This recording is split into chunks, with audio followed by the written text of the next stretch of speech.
So in today's lecture we discuss another questions of data science. The first question is explain various clustering techniques. The clustering techniques are ANOVA, principal component analysis, that is PCA, decision tree, and support vector machines, that is SVM. Clustering is an unsupervised learning model similar to classification. It helps to creating different set of classes together. It groups the similar types together by creating or identifying the clusters of the similar types. Clustering is a task of dividing homogeneous data types or population or groups. Clustering means to create a similar type data types element into one set, that is called as a clustering. So first clustering techniques are ANOVA. ANOVA is an acronym which stands for analysis of a variance. ANOVA means analysis of variance, and ANOVA tests a way to find out its survey of experimental results are significant. In other words, they help you to figure out if you need to reject the null hypothesis or accept the alternate hypothesis. Hypothesis is nothing but an assumptions about your final outcome. So if you reject the null hypothesis, means you have to reject the hypothesis or final outcome and accept the alternate hypothesis. Means example, suppose we have to create an assumption that tomorrow will be rain. It is called as null hypothesis. Or if alternative hypothesis means tomorrow will not be rain. So if you reject the null hypothesis, means you have to reject first hypothesis, null hypothesis. Alternate hypothesis is you have to accept it. Basically you are testing groups to see if there's a difference between them. Examples of when you might want to test different groups. A group of psychiatric patients are trying three different therapies. First, counseling, medication, and biofeedback. You want to see if one therapy is better than the others. A manufacturer has two different processes to make light bulbs. They want to know if one process is better than the other. Students from different colleges take the same exam. You want to see if one college outperforms the other. Formula of ANOVA: F is equal to MST divided by MSE, where F is the ANOVA coefficient. MSE means mean sum of squares due to treatment. MST means sum of squares due to the error. The ANOVA test is the initial step in analyzing factors that affect a given dataset.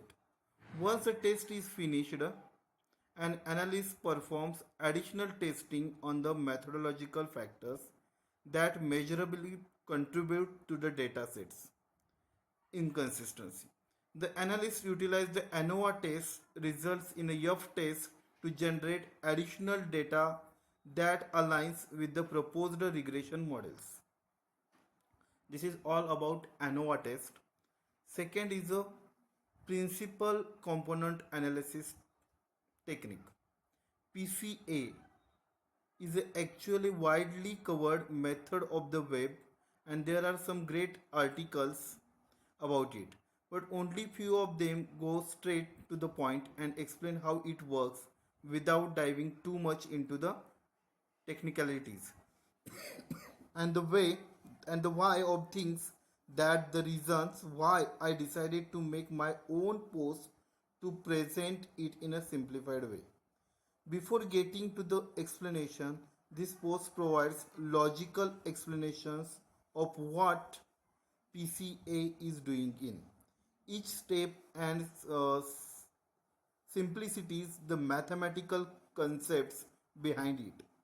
As the standardization covariance, n vectors and n values without focusing on how to compute them. Principal component analysis or PCA is a dimensionality reduction method that is often used to reduce the dimensionality of large datasets by transforming a large set of variables. Means large dataset is transformed into a large set of variables into a smaller one that still contains most of the information in the large set. This is called as PCA. Next technique, that is decision tree. A decision tree represents classification on. Decision tree learning is the most promising technique for supervised classification learning. Since it is to decision tree, it is tend to take decision, and being a learning decision tree, it trains itself and learns from the experience of set of input iterations. Means decision tree is a machine learning, and it's automatically trains itself upon the experience of earlier set of inputs. These input iterations are also well known as input training sets or training set data.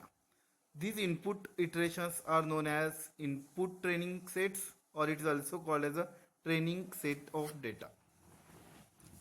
Decision trees predict the future based on the previous learning and input rule sets. Means it is totally depends on previous experiences. It taken multiple input values and returns back the probable output with the single value which is considered as a decision. A decision tree takes its decision based on the defined algorithms and the rule sets. For example, you want to take a decision to buy a pair of shoes. We start with few sets of questions. Do we need one? Means example is that if you want to take a decision that you buy a pair of shoes, so you must ask the questions like that. Do we need the shoes? What would be the budget? Your budget is what? Formal or informal? You want to choose formal shoes or informal shoes? Next question, it is for a special occasion. The shoes is required for a special occasion. Then which color of shoes suits you better? Which would be the most durable brand? Which is the most famous and durable, means which is a long life brand? Shall we wait for some special sale or just buy one since it's needed? Means next question is you just want to wait for a special sale like monsoon sale, Diwali sale, summer sale, or you just needed the shoes now. These are some of the questionnaires on that decision tree model. And similar more questions would give a choice for selection. This prediction works on the classification where the choice of outputs are classified and the possibility of occurrence is decided on the basis of probability of the occurrence of that particular output. Next techniques, support vector machines, that is called as SVM. Support vector machine is an algorithm which is used for classification in a supervised learning algorithm. Example, it does classification of the inputs received of the basis of the rule set. It also works on regression problems. Classification is needed to differentiate two or more sets of similar data. Let us understand how it works. So scene 1 here is from above diagram, scene 1, A, B and C. The above scene shows A, B and C as three line segments. creating hyperplanes by dividing the plane. The graph here shows two inputs, circles and stars. The inputs could be from two classes. Looking at the scenario, we can say that A is the line segment which is dividing the two hyperplanes showing two different input classes. In scene 2, we can see another rule, the one which is cuts the better house and is considered, hence hyperplane is the best choice of the algorithm from scene 2. Here is a scene 3. Here is scene 3, we see one circle over looping hyperplane A. Hence, according to rule 1 of scene 1, we will choose B, which is cutting the coordinates into two better halves. Scene 4, scene 4 shows one hyperplane dividing two better halves, but there exists one extra circle coordinated in the other half hyperplane. We call this an outlier, which is generally discarded by the algorithm. In scene 5, it shows another strange scenario where we have the coordinates at all four quadrants. In this scenario, we will fold the x-axis and cut y-axis into two halves and transfer the stars and circle on one side of the quadrant, and simply the solution, the representation is shown below. This gives us again a chance to divide the two classes into two better halves with using a hyperplane. In the above scenario, we have scooped out the stars from the circle coordinates and shown it as a different hyperplane. This is the support vector machine.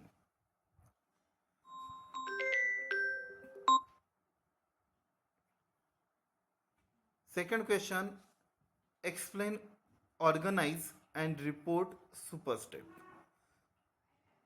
So first, organize superstep.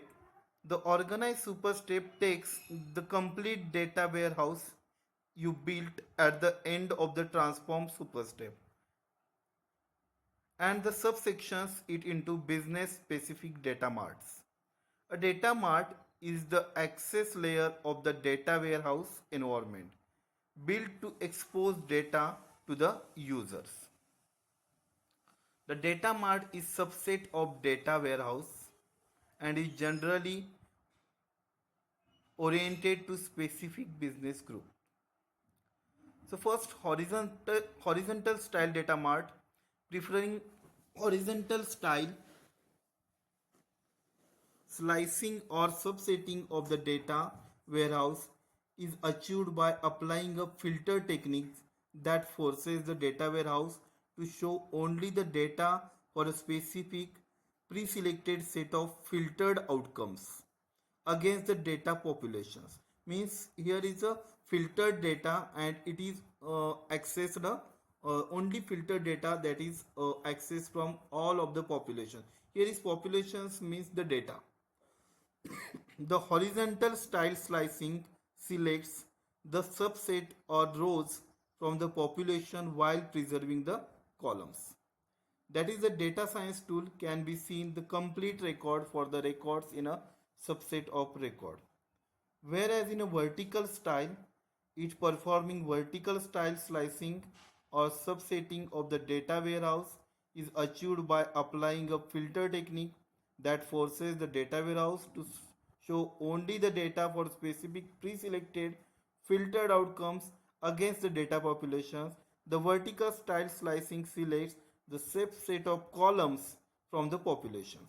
Here is a selection of a columns, and in a horizontal style there is a selection of a row. Means in a horizontal style data is a row wise data is selected, and in a vertical style data is column wise data is selected from the population while preserving the rows. That is, the data science tool can see only the pre-selected columns from a record for all the records in the population. Next style is Iceland style. It's performing Iceland style slicing or subsetting of the data warehouse is achieved by applying a combination of horizontal and vertical style slicing. Means Iceland style is a combination of horizontal style and vertical style. This generates a subset of specific rows and specific columns reduced at the same time. Next style, that is secure vault style. The secure vaults is a version of one of the horizontal, vertical or Iceland slicing techniques, but the outcome is also attached to the person who performs the query. This is common in multi-security environments where different users are allowed to see different datasets. This process works well if you use a role-based access control, that is RBAC approach, to restricting systems access to authorized users. This is all about organize the super step. The next report super step. After completion of organizing step, the next is to report the super step. The report super step is the step in the ecosystem that enhances the data science findings with the art of storytelling and data visualization. In a report super step, the organized data or organized set of data is now showing in a visualized method. You can perform the best database data science, but if you cannot execute a respectable and trustworthy reports step by turning your data science into actionable business insights, you have achieved no advantages for your business. Summary of the results. The most important step in any analysis is summary of the results. Your data science techniques and algorithms can produce the most methodologically most advanced mathematical or most specific statistical it's to the requirements, but if you cannot summarize those into good story, you have not achieved your requirements. Understand the context. In the understand the context, what differentiates good data science list from the best data science are not the algorithms or data engineering. It is the ability of the data scientist to apply the context of his findings to the customer. Appropriate visualization. It is true that a picture tells 1,000 words, but in data science, you only want your visualization to tell one story. The findings of the data science you prepared, practice with your visual tools, and achieve a high level of proficiency. Eliminate clutter. The biggest task of data science is to eliminate clutter in the data sets. There are various algorithms such as PCA, multicollinearity, using the various inflation factor to eliminate dimensions and input or eliminate missing values, decision trees to subdivide and backward feature elimination. But the biggest contributor to eliminating clutter is good and solid featured engineering. So guys, next question is explain various univariate, bivariate and multivariate analysis. So in univariate analysis is the simplest from analyzing data. Uni means one. So in other words, your data has only one variable. So it is called as univariate. It doesn't deal with causes or relationship unlike regression. And its major purpose is to describe. It takes data summarization that data and find patterns in the data. Univariate analysis is used to identify those individual metabodies which either singly or multi-expected are capable of differentiating between biological groups, separating bearing mic from non-tumor bearing, control mic. Statistical procedures used for this analysis include t-test, ANOVA, Mann-Whitney U-test, and logistic regression. These tests are used to individually or globally screen the measured metabolism for an association with disease. Bivariate analysis. Bivariate analysis when two variables are analyzed together for any possible association empirical relationship. Bi means two. So bivariate analysis has two variables such as, for example, the correlation between gender and graduation with data scenario degree. Canonical correlation in an experimental context is to take two sets to variables and see what is common between two sets. Graphs that are appropriate for bivariate analysis depends on the type of variable. For two continuous variables categorical and the other continuous, a box plot is common, and when both are categorical, a Morse plot is a common. Next analysis is a multivariate analysis. Multivariate means in multivariate analysis there are more than two variables. A single metabolic biomarker is generally insufficient to differentiate between the groups. For this reason, a multivariate analysis which identifies sets of metabolites, example patterns or clusters, in the data can result in a higher likelihood of group separation. Statistical method for this analysis includes unsupervised methods such as principal component analysis PCA or cluster analysis, and supervised method such as latent district allocation LDA, partial least squares PLS, PLS discriminant analysis, artificial neural network ANN, and machine learning methods. These methods provides an overview of large dataset that is useful to identifying patterns and clusters in the data and exposing the data to visually highlight similarities and differences. Unsupervised methods may reduce potential bias since the classes are unlabeled. Next short note. Here are three short notes, that is linear and logistic regression, data mining and pattern recognition, and third one is a machine learning and neural networks. So first, linear regression.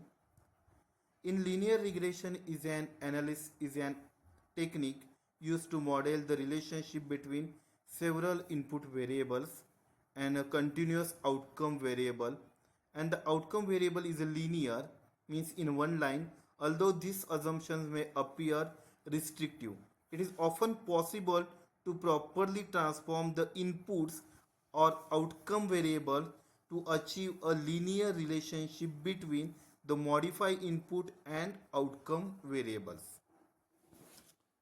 A linear regression model is a probabilistic one that accounts for the randomness that can affect any particular outcome. That is based on known as input values. A linear regression model provides the expected value of the outcome variables based on the values of the input variables, but some uncertainty may remain in the predicting any particular outcome. Regression analysis is useful for answering the following kinds of questions. What is person expected income? What is the probability that an applicant will default on a loan? Linear regression is a useful tool for answering the first question, and logistic regression is a popular method for addressing the second. So here we discuss what is meant by logistic regression. Logistic regression is one another technique used for converting binary classification dichotomous problem to linear regression problems. Logistic regression is a predictive analysis technique. This could be difficult to interpret, so there are tools available for it. It is used to describe data and to explain the relationship between one dependent binary variable and one or more nominal variable, ordinal, interval, or ratio level independent variables. It can answer complex but dichotomous questions such as probability of getting attending college, yes or no, provided sublabels is over but faculty is interesting but boring at times, depends upon the mood and behavior of students in a class.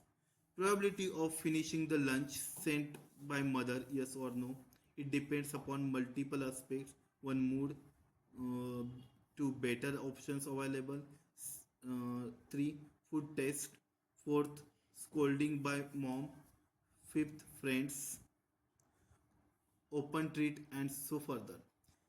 Hence, logistic regression predicts the probability like of an outcome that can only have two values, that is yes or no. So next short note is data mining. The data mining tutorials provide basic and advanced concepts of data mining. Data mining is one of the most useful techniques that helps entrepreneurs, researchers, and individuals to extract valuable information from huge sets of data. Data mining is also called as knowledge discovery in databases, that is KDD. The, the knowledge discovery process includes data cleaning, data integration, data selection, data transformation, data mining pattern evaluation, and knowledge presentation. These are the diagram. It shows the various knowledge discovery process, that is KDD process. The sixth phase of data mining include business understanding, data warehouse, data understanding, data preparation, modeling, evaluation, and last one is the deployment of a data. So what is meant by pattern recognition? Pattern recognition is a method of identifying and distinguishing the patterns from the images that are fed as an input and output is obtained in the from the pattern. Pattern recognition can be defined as the classification of data based on knowledge already gained or and statistical information extracted from patterns and or their representation. One of the important aspect of pattern recognition is the application potential. Means we have to find the patterns from available data. Advantages of pattern recognition.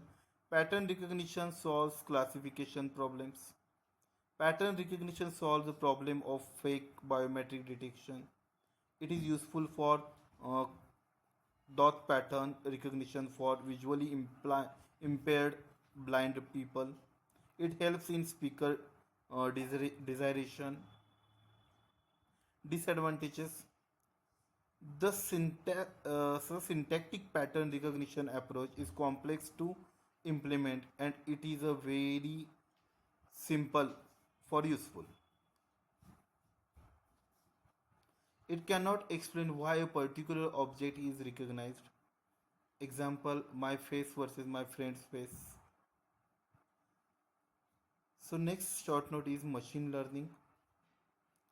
Machine learning is an AI technique that teaches computers to learn from experiences. Machine learning algorithms are computational methods to learn information directly from the data without relying a predetermined equation as a model. Machine learning uses two types of techniques. First is supervised learning, which trains a model on known inputs and output data so that it can be predict future outputs. And second is unsupervised learning, which finds hidden patterns or intrinsic happen patterns or instinct structures to in input data. Functions of machine learning system. First is descriptive. In descriptive statistics, you are describing, presenting, summarizing, organizing your data population either through numerical calculations or graph or tables. In inferential statistics are produced by more complex mathematical calculations and allow us to infer trends and make assumptions and predictions about population based on study of taken from it. Neural network. Artificial neural network, that is ANN, is a term is quite fascinating when any student starts learning it. Let us break down the term and know its meaning. Artificial means man-made. Neural neural means it comes from the term neurons in the brain, a complex structure of nerve cells which keeps in the brain and functioning.